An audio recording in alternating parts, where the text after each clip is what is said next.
Hi there. Okay, so I'm unrolling my little paper towel snails, and I let some of them go a little too long. I did not know that they were going to go this fast. So learn from my mistake. Pull them out or keep an eye on them sooner rather than later. The nice thing about the paper towels is that they tear easily so that you can release your little seedling. I'm trying to keep them in order as I go. But, let's see. You're unveiling with me. So,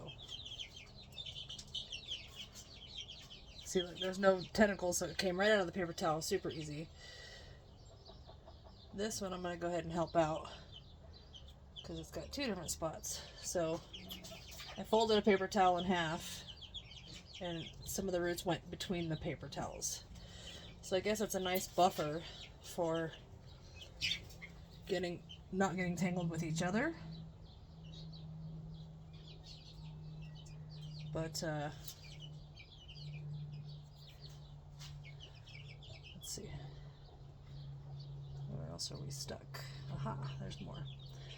This is just a pair of tweezers that I use in the greenhouse. Comes in handy for smashing seedlings in or grabbing seeds that I can't reach.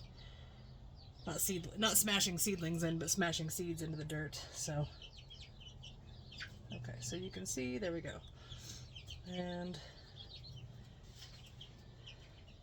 if you know anything about cucumbers and curcubits and melons and that family of plants, you know that they don't like to be disturbed very much. So, try to get it out before you let it go this far. I planted these on the 10th. It is now the 16th. So, but as you can see, these ones over here are gherkins. Little Mexican gherkins. And so they're super, super tiny. But they're slow. So I wanted to get a head start on them because I could never... Oops, I broke a root. Because I cannot seem to get gherkins to grow here.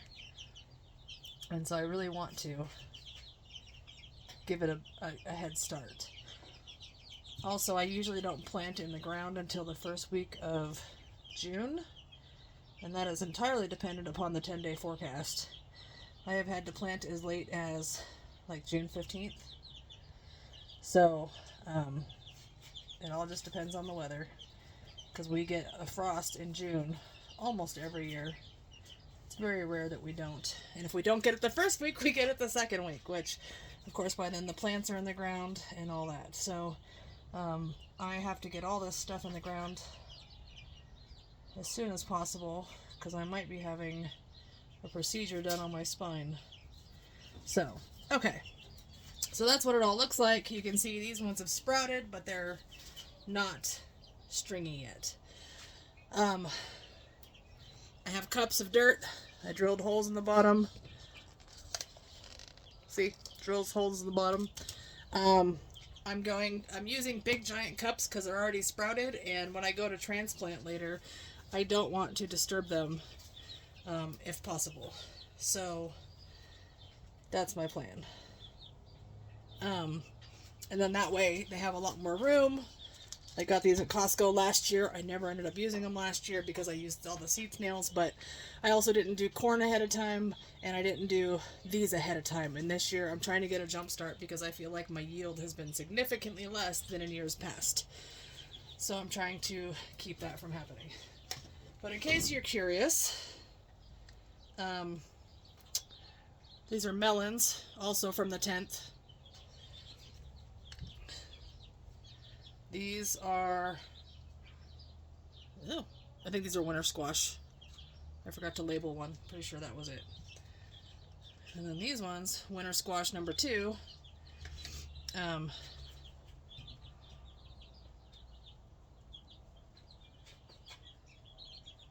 See, not too crazy, not too tentacled, so I should be able to get these transplanted pretty easily today.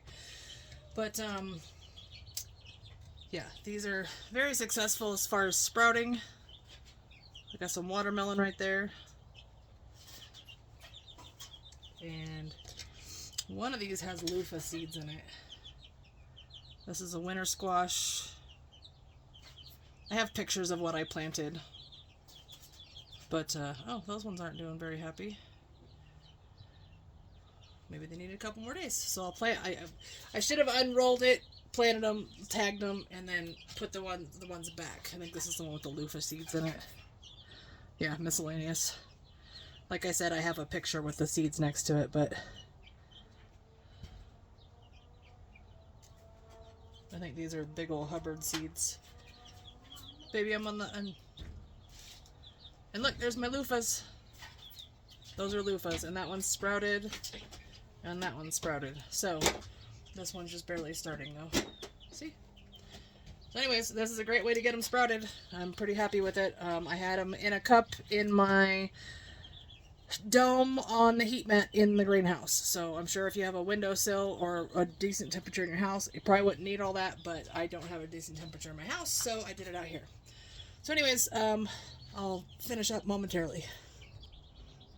I wanted to point out that this is almost 100%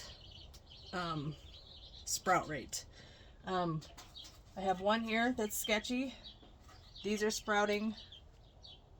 One of those has definitely sprouted, but so far all of these have completely sprouted.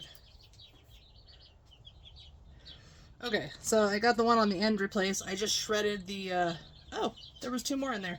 Uh-oh, I guess I need to move those. Anyways, I shredded the paper towel to get this released. Still a little bit of paper towel on there. But anyways, here's my cup. I'm going to put this in here.